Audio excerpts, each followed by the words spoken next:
kulanti wacan oo wanaagsan daawadayaal idilkiinba meel kastoo aad joogtaan waxaad ku soo dhawaataan qodobada wararka Garmaal TV kuwooda ugu waaweyn waxaa kamid ah Taliya Cabdixamiid oo horey shaqada looga joojiyay oo mar kale warbaahinta ka soo muuqday. Haddaba waxyaabihii uu warbaahinta u sheegay ayaan idiin soo gudbin doonaa. Sidoo kale qodobada warka aad ku daawan doontaan waxaa kamid noqonaya wararkii ugu dambeeyay qaraxii maanta ka dhacay Muqdisho iyo booliska Soomaaliya oo ka hadlay. Faahfaahinadii ugu dambeeyay ayaan idiin soo gudbin doonaa. Sidoo kale warka waxaa ku jiri doona madaxweynaha Hirshabelle oo maanta la kulmay beesha ay ka dhalatay Ikraan Tahliil Faarax. Waxyaabihii ugu waaweynaa oo ay ka wada hadleen ayaan idiin haynaa. Sidoo kale warka waxaa ku jiri doona go'aano ka soo baxay shir looga hadlayay amniga magaalada Garowe. Qodobadaas iyo qodobo kale ayaad ku daawan doontaan wararka Garmaal TV ee ku soo dhawaada iyagoo faahfaahsan. Aynu ku bilownay Taliya Cabdixamiid oo horey shaqada looga joojiyay ayaa mar kale warbaahinta ka soo muuqday.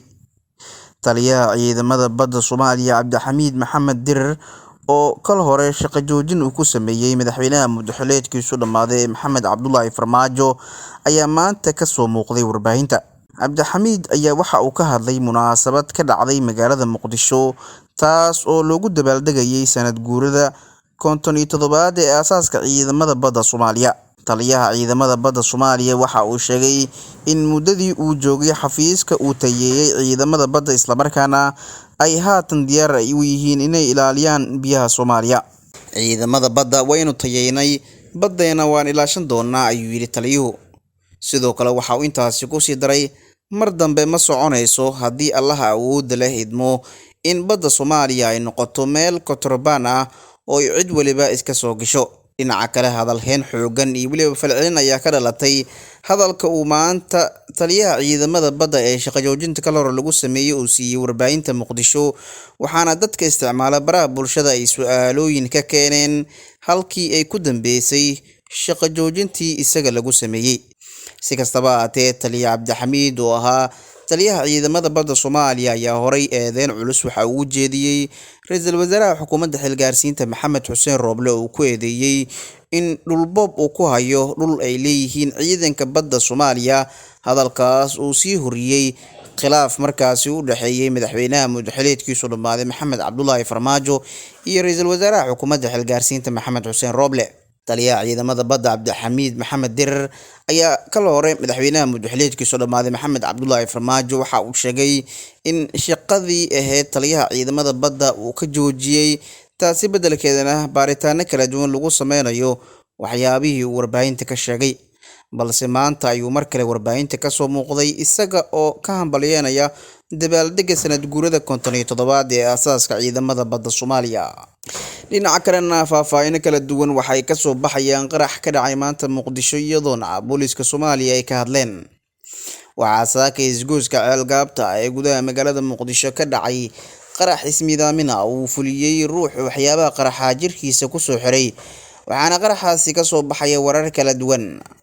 Qaraxan waxa uu ka dhacay isgoyska ceelgaabta oo xilligaas u xirneed ciidamada ammaanka dowladda Soomaaliya, waxaana wararku ay sheegayaan in qaraxa lala beegsaday gaari ay la socdeen qaar ka mid ah erga saaka soo dooratay xildhibaano ka mid noqday kuwa gobolada waqooyi ku metelaya baarlamaanka 11aad ee Soomaaliya. Goobjoogayaal ku sugnaa goobtaas ayaa ku soo waramaya in qaraxu mar qura u dhacay xilli isgoyska ay joogeen ciidamo fara badan, sidoo kalena halkaasi uu marayay gaari bas ah oo ay la socdeen ergada, waxaana goobta ay noqotay meel lagu kala cararo. Afhayeenka ciidanka booliska Soomaaliya Cabdifataax Aadan Xasan oo warbaahinta la hadlay ayaa sheegay in qaraxa uu furiyay qof jirkiisa ku soo xiray waxyaabaha qaraxa, waxa uuna ka gaabsaday afhayeenka inuu faahfaahiyo bartilmaameedka qaraxaasi. Sidoo kale afhayeenka booliska Soomaaliya ayaa intaas ku sii daray in qaraxa ismiidaaminta uu khasaare kala duwan ka soo gaaray dad shacab ah oo ka agdhawaa halka uu qaraxu ka dhacay, mana shaacin tirada dhimashada iyo waliba kuwa dhaawaca ee qaraxaasi ka dhashay. Qaraxyada ismiidaaminta oo ay fuliyaan dadka waxyaabaha qaraxa jirkooda ku soo xiraya ayaa muddooyinkii ugu dambeeyay ku soo badanayay gudaha magaalada Muqdisho, waxaana qaraxyadan lala beegsaday mas'uuliyiin iyo waliba goobo ay ciidamada joogeen. Qaraxii ugu dambeeyay oo qof jirkiisa ku soo xiray waxyaabaha qaraxa iskuna qarxiyay afhayeenka xukuumadda xilgaarsiinta Maxamed Ibraahim Macalimu oo dhaawac ka soo gaaray lagula dabiibayo gudaha dalkaasi Turkiga. Waxaana bilihii ugu dambeeyay magaalada Muqdisho ay martigelinaysay qaraxyo kala duwan kuwa oo loo adeegsanayo rag jirkooda ku soo xiray waxyaabaha qarxa, deetana isku qarxinaya gawaarida iyo goobaha ay ka agdhow yihiin mas'uuliyiinta ka tirsan dowladda Soomaaliya. Dhinaca kalena madaxweynaha dowlad goboleedka Hirshabelle ayaa maanta la kulmay beesha ay ka dhalatay Ikraan Tahliil Faarax.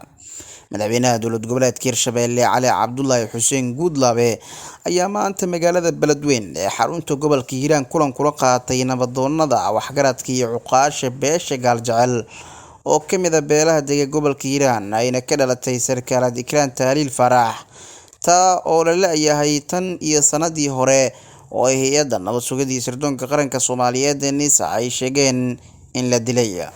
Madaxweynaha Hirshabelle ayaa waxaa kulankan ku weelanayay gudoomiyaha baarlamaanka maamulkaasi Cabdixakiin Luqmaan iyo qaar ka mid ah xildhibaanada baarlamaanka Hirshabelle, waxaana looga hadlay sidii markaasi ay wada shaqeyn ay ula yeelan lahaayeen beeshaas iyo weliba maamulka Hirshabelle, sidoo kalena la isaga kaashan lahaa nabadda magaalada Beledweyne ee xarunta gobolka Hiiraan. Madaxweynaha Hirshabelle Cali Guudlaabe Xuseen ayaa uga mahadceliyay nabadoonnada iyo waxgaradka beesha Gaaljecel doorkii muuqda ay ku lahaayeen aasaaska Hirshabelle iyo garab istaagga muuqda ay la garab joogaan Hirshabelle, waxaana uu ballan qaaday inay heli doonaan xuquuq waliba oo ay kaga maqan tahay Hirshabelle, isagoo kula dardaarmay in si wadajir ah looga shaqeeyo midnimada iyo wadajirka bulshada, hay'adaha amnigana ay kala shaqeynayaan ammaanka iyo weliba xasiloonida magaalada Beledweyne. Madaxweynaha dowlad goboleedka Hirshabelle Cali Cabdullaahi Xuseen Guudlaabe oo maalmihii ugu dambeeyay ku sugnaa magaalada Beledweyne ee xarunta gobolka Hiiraan ayaa halkaasi waxa uu kulamo kala duwan kula qaadanaya odayaasha iyo waxgaradka beelaha kala duwan ee dega magaalada Beledweyne ee xarunta gobolka Hiiraan, isagoona dhawaan la kulmay waxgaradka iyo odayaasha dhaqanka beesha Xawaadlo ka mid ah beelaha sida weyn kaga soo horjeeday maamulka hogaamiyo Cali Cabdullaahi Xuseen Guudlaabe ee Hirshabelle. Dhanka kalena go'aano kala duwan ayaa waxay ka soo baxeen shir looga hadlayay amniga oo ka dhacay magaalada Garowe ee caasimadda Puntland. Taliyaha qaybta booliska gobolka Nugaal ee maamulka Puntland Gaashaanle Sare Xuseen Cali Maxamuud ayaa maanta oo Khamiis shir gudoomiyay shirka saraakiisha amniga caasimadda Puntland ee magaalada Garowe.